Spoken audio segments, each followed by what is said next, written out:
తెలుగు కథా పారిజాతాలు శ్రోతలకు స్వాగతం. ఈరోజు చదవబోయే కథ కూర్మారావు కుంభమేళ. ఈ కథ దిక్సూచి అంతర్జాల మాసపత్రికలో ప్రచురితమైంది. రచనా పఠనం ఎంఆర్వి సత్యనారాయణమూర్తి. కూర్మారావు కుంభమేళ. కాంతం, సామాన్లన్నీ సర్దుకున్నావా? ట్రైన్లో అది మర్చిపోయాను, ఇది మర్చిపోయాను అని నా బుర్ర తినకో అన్నాడు కూర్మారావు భార్యతో. ఏమిటో, నేను ఒక్కదాన్ని కాశీ వెళ్ళవలసి వస్తోంది ముక్కుతూ అంది కాంతం. భార్య మాటలకు కూర్మం ఆశ్చర్యపోయాడు. అదేమిటి, కాశీ మనం ఇద్దరం వెడుతున్నాంగా, నువ్వు ఒక్కదానివే అని అంటావేమిటి అడిగాడు ఆశ్చర్యంగా భార్యని. ఏ, ఆ విషయం గుర్తుందా? మరి సామాన్లు సర్దుకున్నావా అని ఎందుకన్నారు? ప్రయాణ బాధ్యత ఇద్దరిదిగా. అస్తమానం ఆ వెధవ వాట్సాప్ చూడకపోతే సహధర్మచారినికి పనిలో సాయం చేయొచ్చుగా. ముచ్చటగా మూతి 3 వంకర్లు తిప్పి మరీ అంది లక్ష్మీకాంతం. ఆ, అలాగే అని భార్యకి సాయం చేద్దామని అనుకునేసరికి వీధిలో ఆటో ఆగిన శబ్దం అయింది.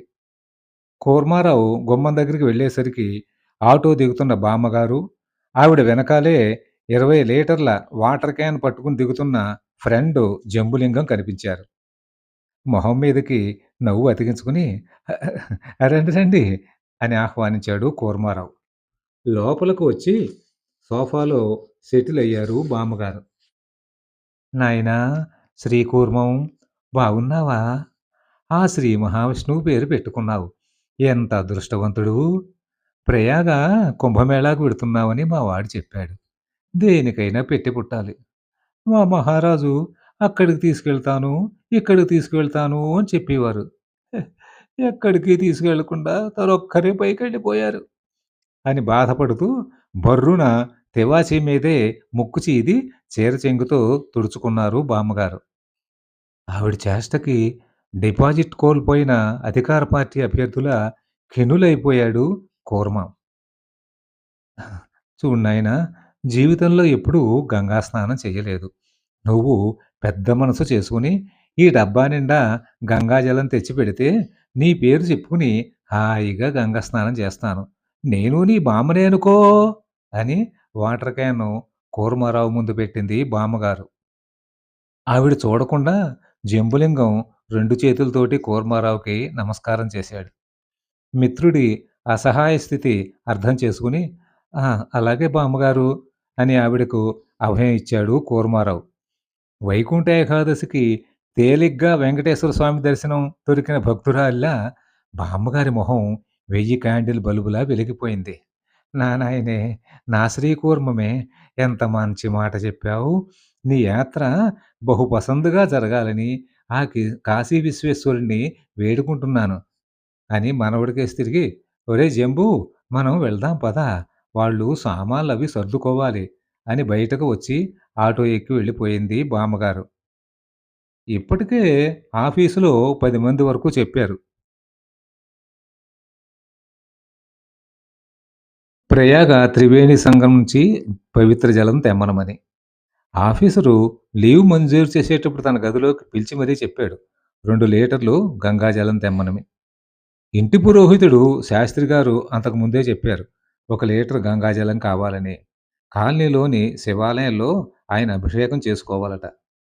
అసలు ఇంతమందికి గంగాజలం నేను ఎలా తేవాలి?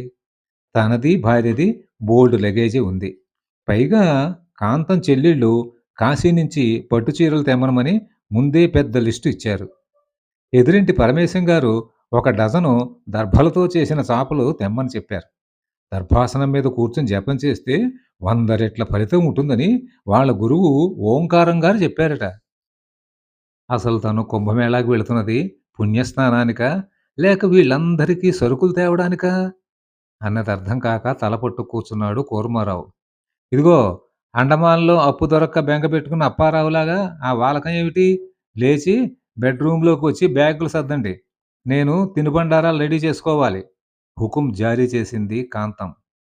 హెడ్‌మాస్టర్ కేకలేస్తే తల వంచుకుని వెళ్ళే 1వ తరగతి మాస్టారులా ఉసూరుమంటూ బెడ్‌రూమ్‌లోకి వెళ్ళాడు కూర్మారావు. ఆ రోజు రాత్రి వరకు అతని మిత్ర బృందం కాశీ నుంచి వాళ్ళకి తేవలసిన వస్తువుల గురించి ఫోనుల్లో, వాట్సాప్పుల్లో సందేశాలు పంపుతూనే ఉన్నారు. మర్నాడు ఉదయం సికింద్రాబాద్‌లో పాట్నా ఎక్స్‌ప్రెస్ ఎక్కి కాశీ బయలుదేరాడు కూర్మారావు భార్య. ఆ మర్నాడు మధ్యాహ్నంకి కాశీ చేరుకున్నారు. ఆంధ్ర ఆశ్రమంలో రూమ్ తీసుకున్నారు. సాయంత్రం విశ్వనాథుడి దర్శనానికి వెళ్తే కిలోమీటర్ పొడవు క్యూ ఉంది. అలహాబాద్ కుంభమేళాకి వెళ్ళిన వాళ్ళందరూ కాశీ వచ్చి స్వామి దర్శనం చేసుకుని వెళ్తున్నారని తెలిసింది కూర్మారావుకి. 2 గంటలు లైన్‌లో నిలబడి విశ్వనాథుడి దర్శనం చేసుకున్నారు కూర్మారావు, కాంతం.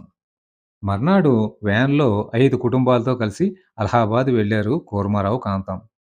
వ్యాను సంగమంకి దూరంగా ఆపేశాడు డ్రైవర్. ఈసురోమంటూ నడుస్తున్నాడు కూర్మారావు. కాంతం వ్యాన్‌లోని ఆడవాళ్లతో కలిసిపోయి కబుర్లు చెప్పుకుంటూ వెళ్ళిపోతోంది. అసలు ఈ ఆడవాళ్ళు ఇంత స్పీడ్‌గా ఎలా కలిసిపోతారా అని ఆశ్చర్యపోయాడు కూర్మారావు. అరగంటలో పడవల రేవు దగ్గరకు చేరుకున్నారందరూ. మనిషికి 200 ఇస్తేనే పడవ కడతామన్నారు పడవ వాళ్ళు. ఎవరినడిగినా అదే మాట. చేసేది లేక 2 పడవలు కట్టించుకుని త్రివేణి సంగమం వద్దకు వెళ్లారు.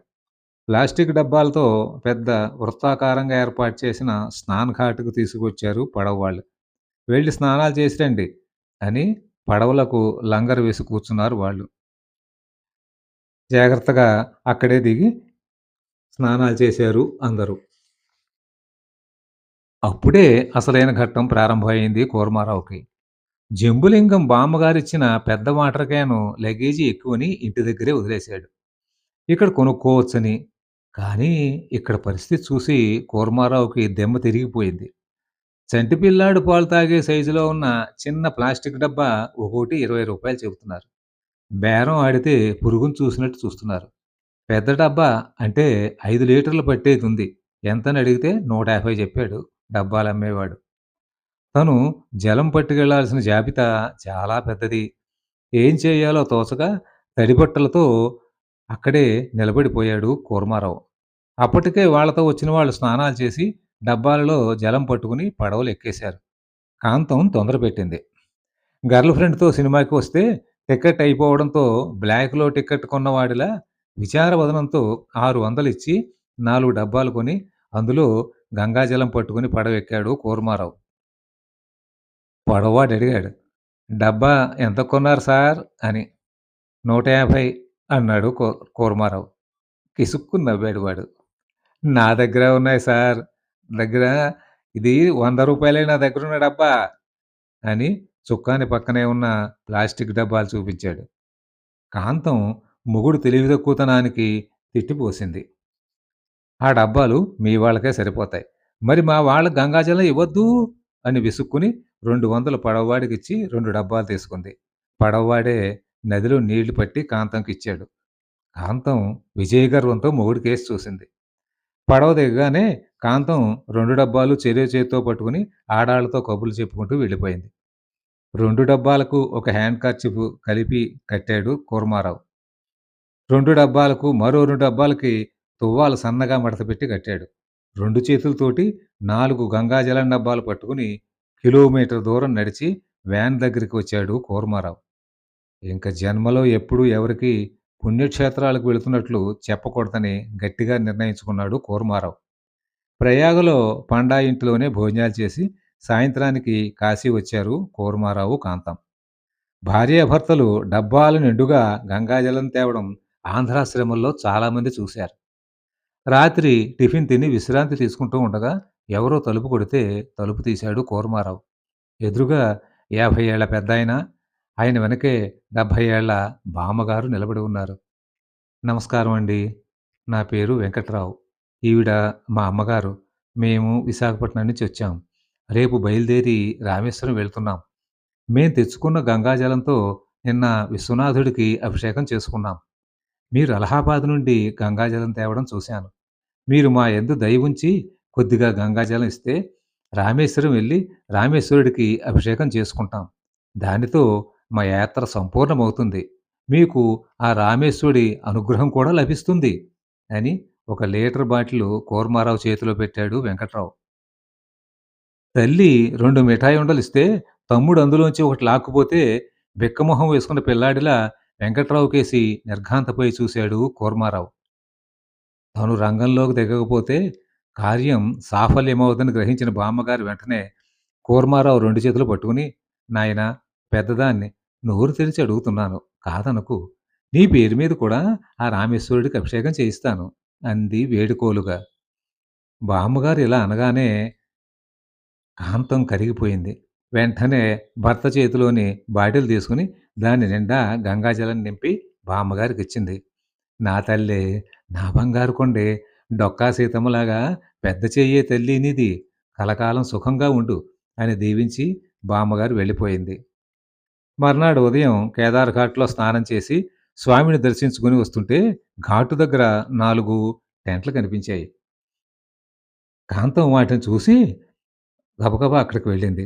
ఒంటి మీద నూలుపోగు కూడా లేకుండా ఒళ్ళంతా విభూది రాసుకుని పెద్ద పెద్ద జడలతో ఉన్న స్వాములు కనిపించారు ఆమెకి. అనుకోకుండా 10,00,000 లాటరీ తగిలిన వాడి మొహంలా ఆనందంతో వెలిగిపోయింది కాంత మొహం. "ఏవండోయ్! నాగసాధువులంటి వారు, మన పుణ్యం పండింది. రండి రండి, వారి దర్శనం చేసుకుందాం" అని ఒక టెంటులో దూరింది కాంతం. సాధువుకి నమస్కరించి సంస్కృతంలో ఆయన యోగక్షేమాలు అడిగింది. కాంతం సంస్కృతంలో ఎంఏ చేసింది. ఆయన ప్రసన్నంగా నవ్వి సంస్కృతంలోనే ఆమెకి సమాధానం చెప్పారు. మైకు దొరికితే చాలు ఊగిపోయి కవితలు చదివే కుర్రకవిలా కాంతం ఆయన్ని ఎన్నో ప్రశ్నలు వేసింది. ఆయన ఓపికగా సమాధానం చెబుతున్నారు. ఈ మహత్తరమైన దృశ్యం అలా వెళుతున్న హిందీ టీవీ ఛానల్ 'జైహో' వాడి కంట పడింది. వెంటనే కెమెరా ఆన్ చేసి వారి సంభాషణలు రికార్డు చేయడం ప్రారంభించాడు. దిగంబరంగా కూర్చున్న సాధువు, ఆయన పక్కనే కాంతం, టీవీ షూటింగు. సిగ్గుతో తలదించుకున్నాడు కూర్మారావు. అరగంట గడిచాక సాధువుతో సెల్ఫీ తీసుకుని బయటకు వచ్చింది కాంతం. కొంతమంది తెలుగువారు కాంతాన్ని అభినందించారు. టీవీ అతన్ని ప్రోగ్రాం ఎప్పుడు వస్తుందని అడిగింది కాంతం. మర్నాడు సాయంత్రం 4 గంటలకు వస్తుందని చెప్పాడు 'జైహో' ఛానల్ వాడు.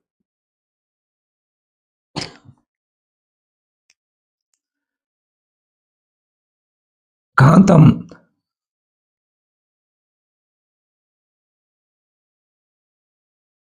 సాధువుతో ఉన్న సెల్ఫీ ఫ్రెండ్స్ అందరికీ వాట్సాప్‌లో పంపి మర్నాడు 'జైహో' జాతీయ ఛానల్‌లో తన ప్రోగ్రాం వస్తుందని కూడా మెసేజ్ పంపింది. కూర్మారావు మొహం కొమ్ములో పెట్టిన వంకాయలా మాడిపోయింది. రేపు ఆఫీసులో తను ఎలా తల ఎత్తు తిరగగలడు? దిగంబర సాధువు పక్కన తన భార్య, ఆ ఫోటో, టీవీ ఇంటర్వ్యూ అన్నీ చూసిన తన సహోద్యోగుల హేళనలు ఇవన్నీ తలుచుకోగానే అతని మనసు బాధగా మూలిగింది. ఇవేమీ పట్టించుకోకుండా కాంతం 5 నిమిషాల్లో హుషారుగా భర్తకేసి తిరిగి, "ఈరోజు నా జీవితంలో మర్చిపోలేని మధురమైన రోజండి. పదండి, స్వీట్ తిని సెలబ్రేట్ చేసుకుందాం" అంది. "అవును, నీకు మధురమైన రోజు, నాకు బాధాకరమైన రోజు" అని గొణుక్కుంటూ నడుస్తూ రాయి తగిలి "అమ్మా" అంటూ అరిచాడు కూర్మారావు. "ఏవండీ, ఏమైంది? అమ్మ అమ్మ అని కేకలేస్తున్నారు. లేవండి, లేవండి" అంటూ భార్య కుదిపేసరికి వాస్తవంలోకొచ్చాడు కూర్మారావు. "హమ్మయ్య!